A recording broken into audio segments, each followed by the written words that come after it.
¿Cómo están todos ustedes? Martes otra vez, así que nos encontramos en Mirada Política. Hay muchas cosas pasando en nuestro país, por ejemplo, en el proceso constitucional, que lo hemos estado abordando en las distintas entrevistas de la semana, pero en esta oportunidad el programa necesitamos destinarlo en su totalidad al análisis de lo que está sucediendo en Argentina después de una sorpresiva primera vuelta que le dio la victoria en esa instancia a Sergio Massa, y en segundo lugar, es decir, pasan al balotaje Sergio Massa y Javier Milei.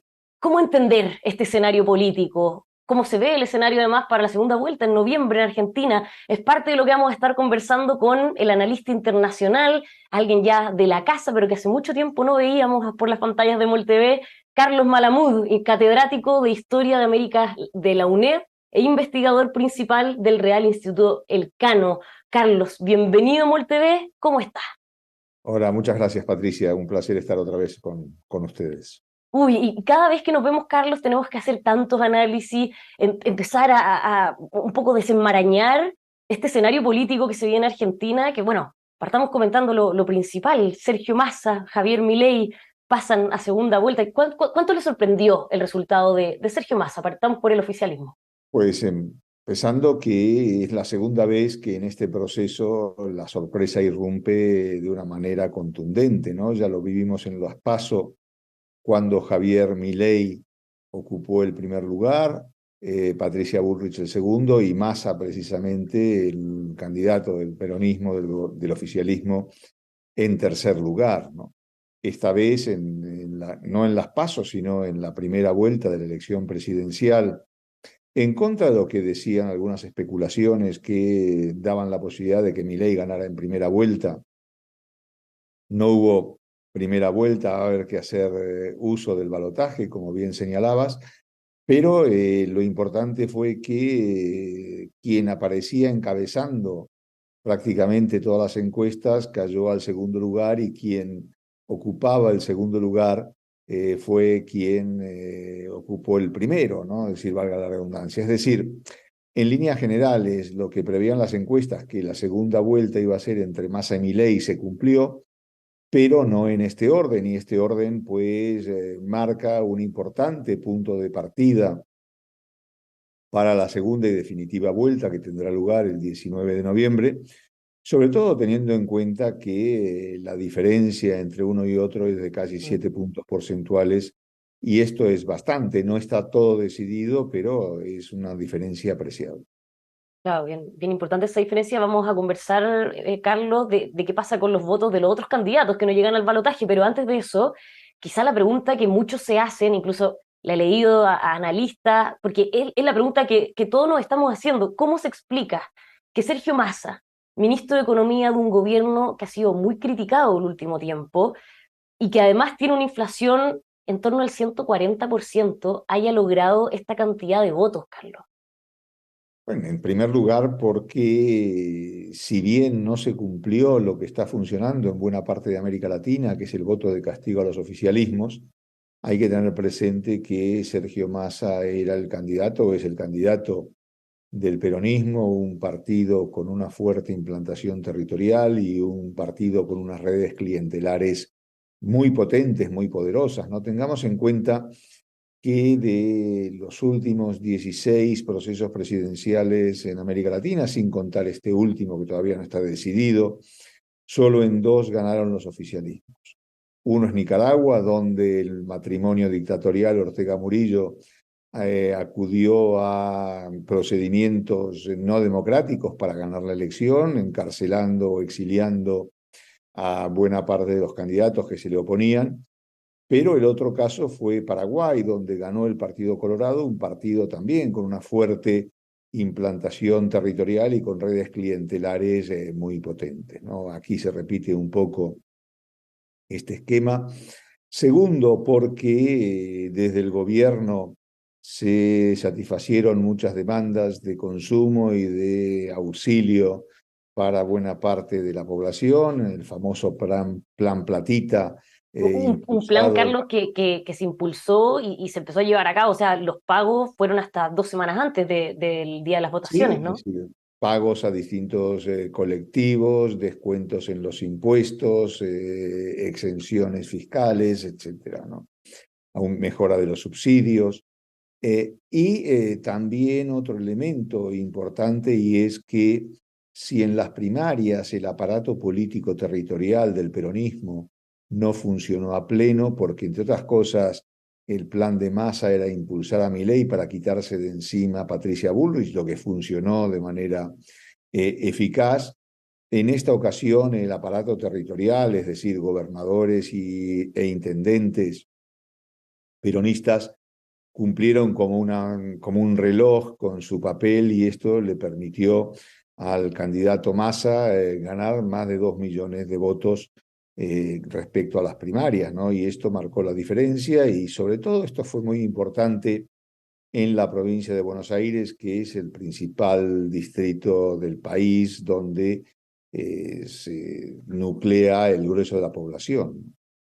Ya, o sea, tenemos por un lado estas explicaciones o estos factores que influyeron en la cantidad de votos que logró tener Massa, pero analicemos también desde el otro lado, ¿qué pasó con Javier Milei, que no logró las metas que el mismo partido, el conglomerado sostuvo hasta quizás último minuto, esta idea de ganar en primera vuelta, Carlos, y la expectativa que había de que al menos fuera un resultado un poco más parejo, no tan distante como el que tuvimos finalmente?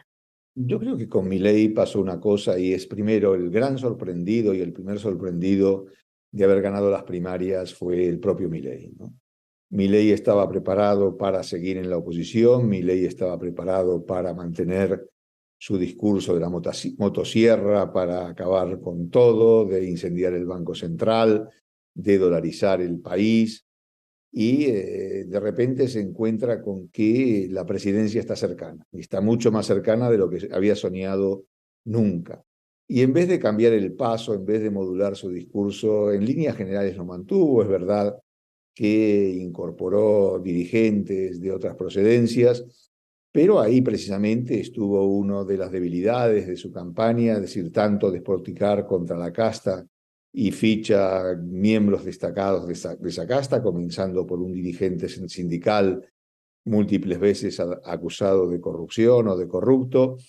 Se rodeó de un equipo muy altisonante, muy estrambótico, con declaraciones que le hicieron mucho daño, no solamente por las que él mismo había pronunciado en algún momento, como por ejemplo la legalización del tránsito de órganos, la libre portación de armas, etcétera, etcétera, acabar con muchas de las libertades conquistadas por argentinos y argentinas en los últimos años, como por ejemplo el derecho del aborto, ataques sistemáticos tanto a la educación pública como a la sanidad pública, como a todo el aparato científico del CONICET, que en Argentina es muy potente, muy valioso, y que aporta mucha riqueza al país, pero también por esa estridencia y quizás un excesivo énfasis en la posibilidad de ganar en primera vuelta, ¿no?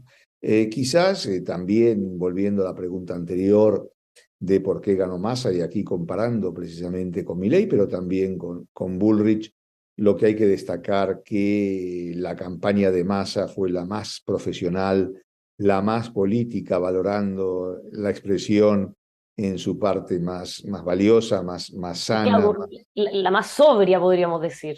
no solamente la más sobria, sino aquella que supo captar mejor las necesidades de la población, quien midió con mayor precisión el momento político que vive el país, fue precisamente Massa, ¿no?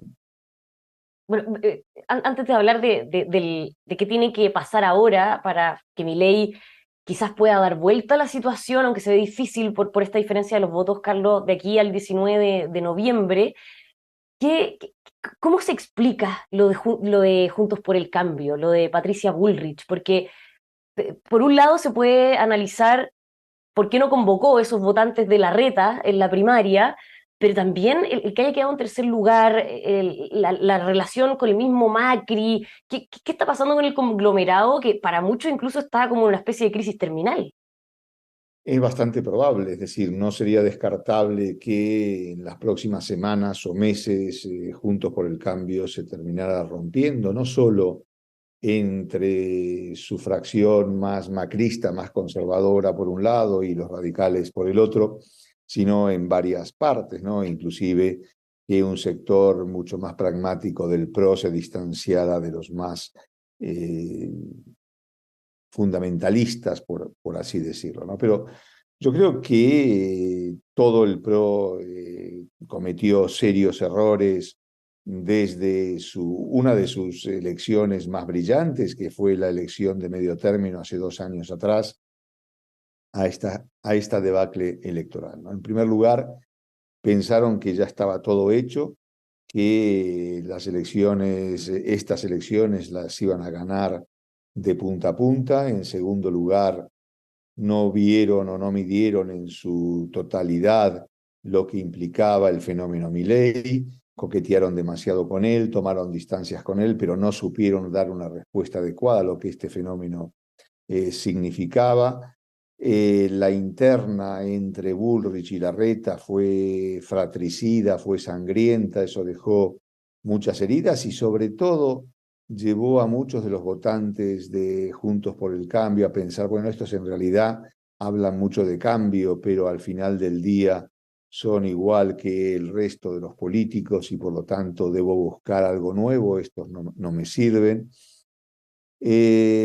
Después de la derrota por Milei en las primarias, no supieron encontrar el tono del discurso adecuado para enfrentarse ni a Milei ni a Massa, no sabían bien contra quién tenían que pelear, si contra uno, contra los dos, O contra sea, en el el fondo, la tercero, aparición de Milei les enredó todo el escenario y todo el discurso. todo el discurso. Y finalmente la incapacidad de entender lo que estaba pasando. ¿Y qué posibilidad ves ahora, pensando en el 19 de noviembre, en el balotaje, de que Milei pueda sumar los votos de Bullrich? ¿Es posible eso? ¿De qué depende, a tu juicio?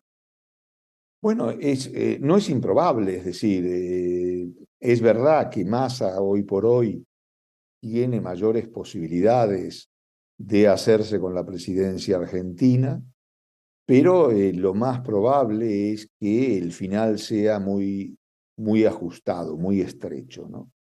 Entonces, ¿de qué depende? Primero, de cómo se sustancie la contradicción entre, por un lado, entre peronismo y antiperonismo, o entre kirchnerismo versus antikirchnerismo, es decir, la famosa grieta. Por el otro lado, cómo se sustancie la contradicción entre aquellos que apoyan un gobierno fuertemente estatista, donde los subsidios de la economía dependiente del Estado, que beneficia tanto a empresarios como a trabajadores que están en una situación oficial, que no forman parte de la economía informal, es decir, los trabajadores formales, pero también a muchos otros sectores de la población, como aquellos que reciben los subsidios, por ejemplo, frente a aquellos que ven que esto es un cáncer y que por lo tanto son necesarias reformas de fondo, ¿no? Bueno, ahora, esto, un paréntesis, Carlos, esto del plan Platita, me imagino va a tener una consecuencia económica en el mediano, largo plazo, en este escenario que ya es de muchísima inflación, pero que donde se bordea la hiperinflación incluso en Argentina. Ya la está teniendo, no es que la tenga en el medio plazo o en el largo plazo, es decir, ya la está teniendo, ¿no? Es decir, los argentinos están sufriendo por un aumento constante de los precios, la inflación se ha disparado prácticamente hasta el 150%, el tipo de cambio ya ha superado los 1.100, fluctúa un poco en este orden, pero ha superado los 1.000 pesos, cuando hasta no hace mucho tiempo atrás estaba en torno a los 300 pesos, es decir, el salto adelante ha sido brutal. El déficit continúa, las reservas del Banco Central son negativas, la pobreza supera el 40%. Pero volviendo a la pregunta anterior, ¿qué tiene que hacer Milei si quiere ganar la elección? Primero debe cambiar su discurso, debe orientarlo al centro para ganar numerosos votantes, es decir, hay que tener en cuenta que Massa con el 36%, con un 14% más de votos, gana, son muchos, pero Milei necesita un 20% de votos más. Si Patricia Bullrich sacó 23%, esto quiere decir que Milei necesita la casi totalidad de los votos antikirchneristas que hay en el mercado. ¿Dónde están esos votos antikirchneristas? Por supuesto que en el votante de Patricia Bullrich. También en los votantes, en ese casi 7% de quienes votaron por Schiaretti, por Juan Schiaretti. Y también entre aquellos que se abstuvieron o votaron en blanco en la primera vuelta. Pero para eso debe cambiar su discurso. No sé si se convencerá solo, lo convencerán. Ya ha sentado un mal precedente pensando que prácticamente todos los que votaron a Bullrich en la primera vuelta son firmemente anti-kirchneristas y que por lo tanto no van a apoyar a Massa bajo ningún concepto. Ahí se equivoca porque ha denostado, ha insultado a los radicales, Sí, que impresionante eso y para muchos inexplicable además. totalmente que es yo creo, un error de principiante, ¿no? Es decir, falta de valorar exactamente lo que significa una segunda vuelta, cuántos apoyos necesita para ganarla, ¿no?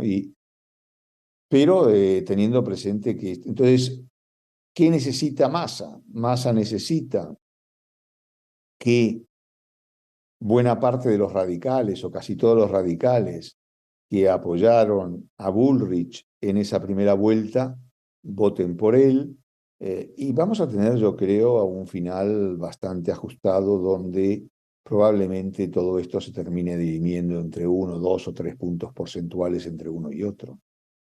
Carlos, desde fuera, ¿cuál es tu sensación de cómo está la ciudadanía argentina con este escenario? Porque uno ve, al menos desde Chile, nosotros tratamos de leer al perfil de cada votante, el perfil del votante, por ejemplo, de Milei, y uno ve los fanáticos que son muchos, los vociferantes que son, el mismo Milei tiene esa personalidad, y me es imposible no recordar lo que sucedía en nuestro país, en Chile, cuando estábamos en el primer proceso constitucional, cuando vivíamos el tema del plebiscito, el primero, y eso quebró, rompió muchas relaciones familiares, todo el escenario era blanco-negro, entonces esa sensación de un extremo y otro, ¿se vive también hoy entre los argentinos? Sí, la polarización existe, la famosa grieta. Lo que pasa es que la grieta era más entre kirchneristas y Claro, antikirchneristas, peronistas o antiperonistas, claro. cuando en realidad una de las virtudes, comillas, de Milei es haber sumado votos tanto de Juntos por el Cambio como del peronismo. Es decir, muchos de los votantes de Milei, y esto fue una sorpresa para el propio Massa y para muchos peronistas que pensaban que Milei iba a robar votos, sobre todo a Juntos por el Cambio, fue que un grueso de los apoyos recibidos por el propio Milei provienen del Gran Buenos Aires, de algunas de las comunas más pobres del Gran Buenos Aires, de jóvenes de entre 16 y 25 años. En Argentina, a partir de los 16 y hasta los 18 años, el voto es voluntario, a partir de los 18 es obligatorio, pero los jóvenes a partir de los 16 años ya pueden votar. Y aquí hubo realmente grandes sorpresas para los estrategas peronistas que han tenido que recalibrar el chip para enmendar ese error de las primarias, ¿no? Entonces, ¿qué es, ¿por qué se explica el fenómeno Milei? Y esto tiene que ver mucho con el humor de muchos argentinos, ¿no? Es decir, muchos argentinos están cansados de las promesas incumplidas por los políticos, han visto que ni los gobiernos peronistas ni los gobiernos que no son peronistas han solucionado sus problemas, han cumplido con sus promesas, las frustraciones están a la orden del día y esto evidentemente cuenta con un estado de ánimo, ¿no? Entonces, aquí, ¿qué encontramos? Encontramos que tanto Milei como Massa de alguna manera representan distintas variantes del realismo mágico, aquello que García Márquez escribía en Cien años de soledad sobre la presencia de las mariposas amarillas. Yo creo que está muy presente en la política argentina, y esto hace que la próxima elección se termine dirimiendo, me temo, bien por un lado por la elección del mal menor. ¿Quién cree usted que va a hacer menos daño al futuro argentino? Un Milei que quiere cambiarlo todo y que quiere acabar con buena parte de ese estatismo tan potente que llevó a la Argentina donde está, o un Sergio Massa mucho más racional, pero que me temo incapaz de emprender las reformas de fondo que necesita el país, ¿no? Entonces, racionalidad frente a imprevisibilidad, reformas frente a no reformas, lo malo conocido frente a lo bueno por conocer, grandes dilemas que los votantes argentinos tendrán que solucionar y resolver de aquí al 19 de noviembre. La campaña, yo creo que esta vez sí va a ser decisiva, debido a la campaña precisamente. Milei, que en las primarias sacó algo menos del 30% de los votos, en esta oportunidad volvió a sacar algo menos del 30% de los votos. Es decir, que si bien en términos absolutos ganó algunos cientos de miles de votos, muy pocos, en términos relativos prácticamente se mantuvo donde estaba. Y el que sí fue capaz de aumentar su caudal de votación, tanto en números absolutos como en relativos, fue Massa. Por lo tanto, la campaña va a importar, lo que se diga en la campaña y el tono de la campaña va a importar, y va a ser, creo, muy determinante el debate del 12 de noviembre, ¿no? El próximo debate entre los candidatos, único debate. En la primera vuelta, antes de la primera vuelta hubo dos debates, en esta oportunidad va a haber uno solo. Siempre solemos preguntarnos si los debates inciden o no en la campaña, quizás no de un día para otro en las mediciones que se hacen y demás, pero yo creo que dejan en la gente una imagen que termina siendo determinante cuando en las últimas 24 o 48 horas o en la hora previa a la elección, muchos terminan decidiendo, bueno, por Claro. quién decanto, a quién voto, ¿no? Imágenes que son sumamente importantes si uno piensa en que la votación podría terminar definiéndose en esto que mencionas, el mal menor, Carlos. Y más allá del aumento de los votos que logró tener Sergio Massa en esta primera vuelta, es imposible no verlo quizás más a largo plazo, porque si uno calcula, Carlos, la cantidad de votos que se perdieron para el peronismo desde la victoria de Alberto Fernández en 2019 hasta lo que sucedió el fin de semana, son algo así como 3,5 millones de votos menos. O sea, claro, Sergio Massa mejoró en esta pasada, pero el peronismo no fue así. Es un escenario, ¿cómo lo evalúas tú? La caída de 3,5 millones de votos. No, evidentemente el peronismo está pasando un momento muy complicado, más allá de la victoria de Massa. Quizás las dos únicas alegrías que tuvo el domingo pasado, el domingo 22, el domingo de la elección, fueron, por un lado, el que Massa haya ganado la elección, haya sido el candidato más votado, y en segundo lugar, que Alex Kicillof haya retenido la provincia de Buenos Aires para el peronismo, ¿no? Pero más allá de esto, es verdad, si uno mira, por ejemplo, el control territorial, el número de gobernaciones en manos de Juntos por el Cambio y el descenso en las gobernaciones en manos peronistas, esto ha marcado una transformación radical del reparto del mapa territorial. Es verdad que han recuperado algunas intendencias respecto al pasado, pero también aquí la debacle ha sido importante.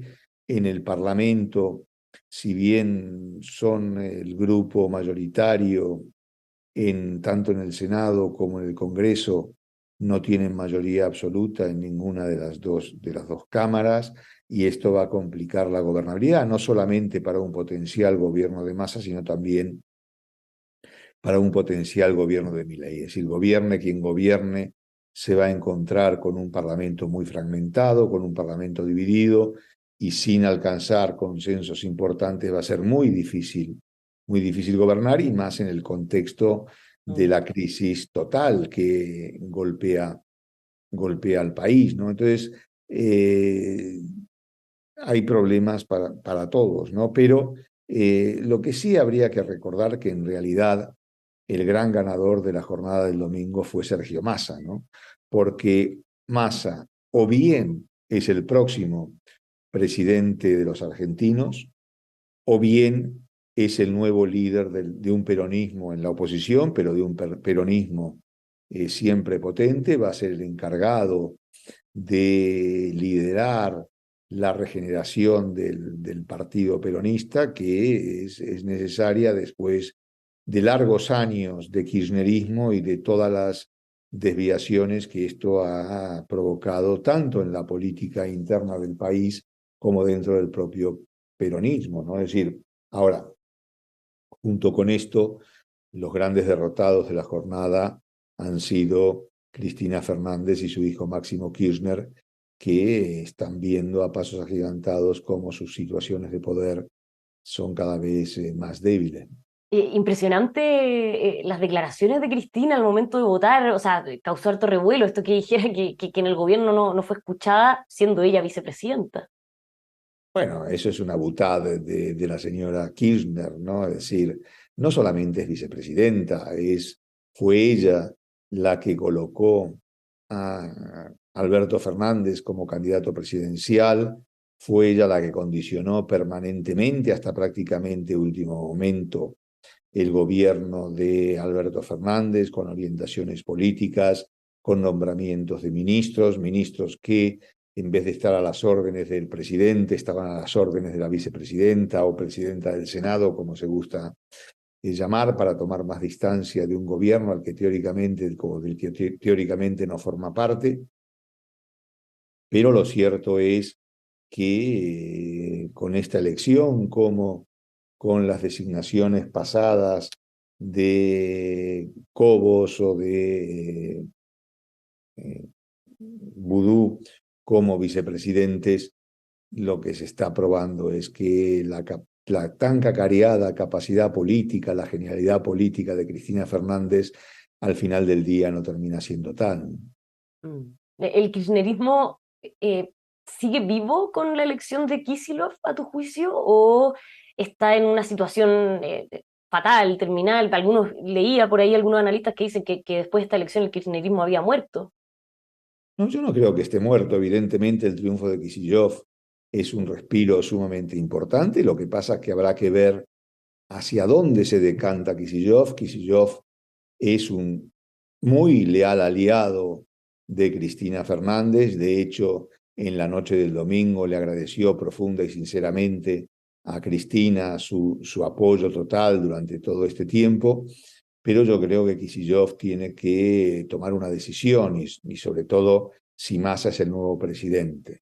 Se mantiene leal a Massa, un Massa que no va a tener contemplaciones a la hora de hacer una limpieza profunda dentro del peronismo y por lo tanto se acerca a lo que va a ser la corriente predominante dentro del partido, o se mantiene leal a Cristina con los problemas que esto le pueda acarrear, ¿no? Eso en cuanto a Kicillof. En cuanto al kirchnerismo, yo creo que su futuro va a depender de si opta por convertirse en una corriente minoritaria y subordinada dentro del peronismo con un poder menguante. Hasta ahora había vivido épocas de gran esplendor.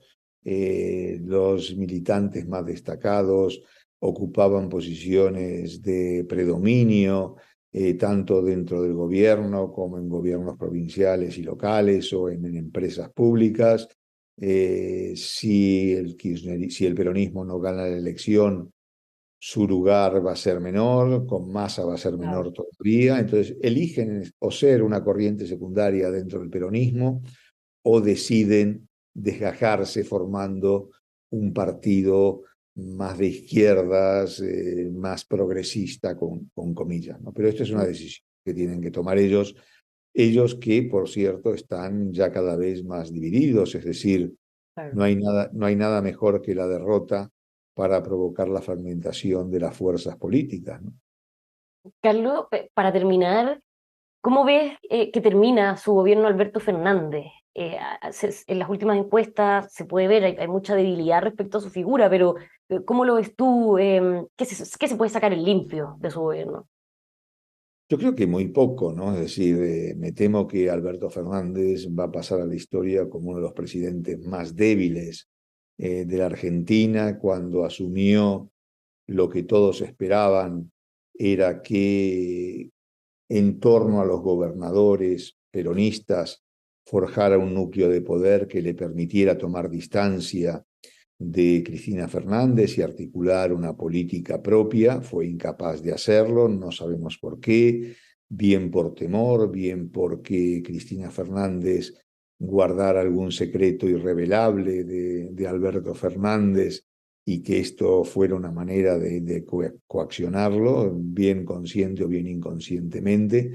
Pero lo cierto es que Alberto Fernández fue incapaz de tomar las decisiones trascendentales que debió afrontar. Inclusive, al poco tiempo de llegar al poder, ocurrió la pandemia, tuvo unos momentos donde actuó con valentía, fue capaz de rodearse tanto del gobernador de la provincia de Buenos Aires como del jefe de gobierno de la ciudad de Buenos Aires, Larreta y Kicillof, respectivamente, y tener una política propia, pero esto le valió la crítica de la vicepresidenta, que no forma parte, por supuesto, del gobierno, ni que es escuchada en el gobierno, y todos esos pasos adelante que había logrado dar terminaron tirados por la borda, ¿no? Entonces, eh, ¿qué va a pasar con Fernández? Yo creo que, repito, va a pasar a la historia con una presidencia muy pobre. Hay un humorista político argentino muy bueno, Sergio Borenstein, que califica en las páginas de Clarín a Alberto Fernández como el gran topo, cuya misión decidida es acabar con el kirchnerismo. Y esto dice, lo ha logrado a la perfección. Bueno, sin duda ahí vamos a hacer todos los análisis finales ya cuando termine este mandato de Alberto Fernández, Carlos. Muchísimas gracias por habernos ayudado a tratar de comprender un poquito más el escenario político que se vive en Argentina, que nosotros siempre decimos, acá desde el otro lado de la cordillera se hace fascinante hablar de política argentina, pero en estos momentos se hace bien cuesta arriba también encontrarla fascinante porque uno lo conversa con analistas y es más la sorpresa, incluso el temor, que la fascinación. Tú, para cerrar, ¿qué sensaciones te inundan en estos momentos como argentino? Mira, el otro día, ayer, publiqué en el blog del Real Instituto Elcano un artículo precisamente sobre las elecciones argentinas que se titulaba Elecciones paranormales en Argentina. Yo creo que esa idea de la paranormalidad, del peso de la parapsicología, de lo irracional, está primando en un momento como este, lamentablemente, ¿no? Es decir, vamos a ver, yo creo que estamos en un momento de gran cambio de la política argentina. Es decir, sea cual sea el resultado de la elección, sea Milei o Massa el próximo presidente, vamos a ver cómo las dos fuerzas que hasta ahora eran el núcleo central de la política argentina, por un lado el peronismo, por otro lado Juntos por el Cambio, que habían dado estabilidad al sistema, que habían hecho, por ejemplo, que en 2018-2019, cuando buena parte de América Latina, incluyendo Chile, fue cruzada por grandes y duras y violentas movilizaciones sociales, en Argentina esto no ocurriera. ¿Y por qué? En buena medida precisamente por este sistema político, quizás defectuoso pero sólido hasta ahora, quizá defectuoso pero que no daba las respuestas necesarias. Y entonces yo creo que estamos llegando a un momento terminal en el cual vamos a comenzar a ver cambios profundos, primero en la misma configuración de los partidos, tanto dentro del peronismo, hasta ahora dominado por el kirchnerismo, probablemente no en el futuro, tanto en Juntos por el Cambio, que no sería descartable una quiebra, una ruptura. Vamos a ver movimientos importantes en la configuración de las alianzas parlamentarias que pueden dar pistas o indicios sobre el devenir de la política argentina y posibles alianzas futuras, y todo esto en un marco de una crisis bastante profunda tanto de la política como de la economía argentina. Se mueven las aguas, entonces muchas definiciones que todavía faltan de aquí al 19 de noviembre, y bueno, del 19 en adelante ya es otro mundo, así que Carlos, espero que lo tengamos de pronto de nuevo acá para hacer todos esos análisis respectivos. Muchísimas gracias por habernos acompañado en Mirada Política. Será un placer, Patricia. Hasta la próxima. Eso, hasta la próxima, Carlos, y por supuesto a todos ustedes les agradecemos el habernos acompañado y los dejamos más que invitados a que sigan con nosotros aquí en emol.com.